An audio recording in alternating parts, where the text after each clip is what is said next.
Salut. Donc aujourd'hui le 9 août 2023.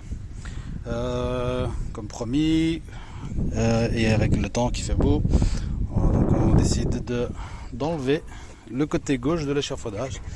Côté gauche de l'échafaudage en fait, qui était aussi amarré, qui est ancré sur les poutres intérieures. Donc il y a un ancrage là, et il y en avait un ici à gauche. Donc celui de gauche on l'enlève. Et tout ça pour expliquer en fait. Je sais pas si je l'ai déjà fait avant. Voilà, c'est ancré. Il y avait des tuiles comme ceci. Donc celle du dessus était comme ceci. Et celle d'en dessous était comme ceci. Pour pouvoir ancrer sur l'ossature. Et une fois que c'est fait, on se rapplique avec une petite tuile qu'on va essayer de pousser jusqu'au bout. Il va falloir faire attention. Et normalement, on aura besoin de nos deux mains. Donc, à tout de suite. Donc voilà. Après placement, j'ai eu besoin de mes deux mains. Après placement, voilà ce que ça donne. Nickel. Comme ça. Et là, pour montrer aussi que la bande d'étanchéité a été tirée vers le dessus des tuiles. Une petite partie qui flotte là. Il faut que ça flotte parce qu'il faut que l'autre bande qui va suivre ici vienne sous cette bande. Comme c'est le point le plus haut, la descente de la flotte. Donc, pour rappel, nous avons des cornières ici en alu enrobées de bandes d'étanchéité. Et donc on a décidé, j'ai pris la décision de mettre encore une cornière de couleur plutôt proche à cette tuile, que cette cornière vienne en fait ici, que je fixerai au fur et à mesure. En fait j'aurai des longueurs de genre 40-50 cm, que ça parte d'en bas en fait, que ça se fixe par exemple, admettons quatrième tuile, entre les quatrièmes tuiles, hop, que ça se fixe ici, que je fixe ça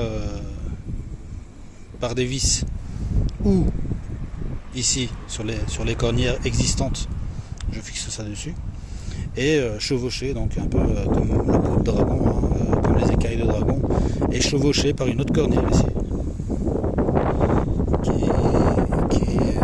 qui évitera donc que la flotte ne puisse avoir de contact avec tout ce que j'ai déjà ici. Même si même si c'est bien étanche ici, il y a quand même les lithos ici qui en ramassent plein la gueule à chaque fois qu'il pleut et tout. Même si c'est traité, c'est pas fait pour rester sans cesse sous la pluie. Donc une fois que c'est fait, une fois qu'on a fait tout ça, on tape nos cornières par-dessus, donc qui vont chevaucher sur genre toutes les 4 ou 5 tuiles, et ce jusqu'au dessus. Et quand on parle de dessus, et au-dessus, qu'est-ce qui se passe? Il y aura d'autres cornières à 90 degrés.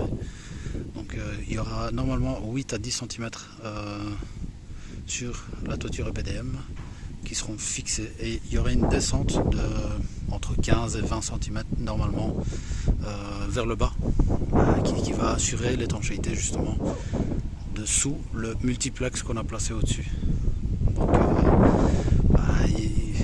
c'est vrai qu'il ne pleut pas vers le haut, mais quand même on va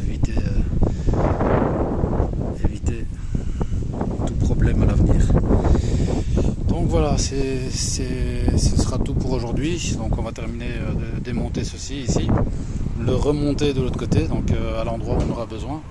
Le châssis PVC sera attaqué après avoir fait l'isolant et monter mes ossatures qui vont porter les lithos. Donc encore ça à faire. En principe, on reprend le travail. Ça ira un peu moins vite, mais espérons que ça aille plus vite. Que ça aille plus vite avec la météo. Ce serait déjà bien. À suivre. Et salut. Donc après avoir enlevé ce côté-ci, on a dû donc moduler l'échafaudage, déplacer tout ceci vers ici, vers le côté droit, comme ceci. Et donc on va devoir moduler encore une fois, au moins une fois, cette partie-ci d'échafaudage. On va devoir descendre pour taper les tuiles ici. Un petit déport, un mini déport avec une seule plateforme peut-être, pour arriver plus ou moins jusque là. Et ensuite on pourra reprendre on pourra revenir se fixer ici. Donc voilà, avec le déport, ce que ça donne. Et pour être tout au-dessus en fait, pour avoir accès à tout au-dessus avec mes mains, donc, il suffit que je monte un cran au-dessus, c'est-à-dire un petit 50 cm au-dessus, et là j'ai accès directement ici, donc, tout au-dessus. Donc ce que je fais maintenant, c'est à partir de là, parce que j'ai pas accès si je suis plus bas, donc à partir de là, taper mon reste d'isolant, mes latres montantes, m'occuper du Velux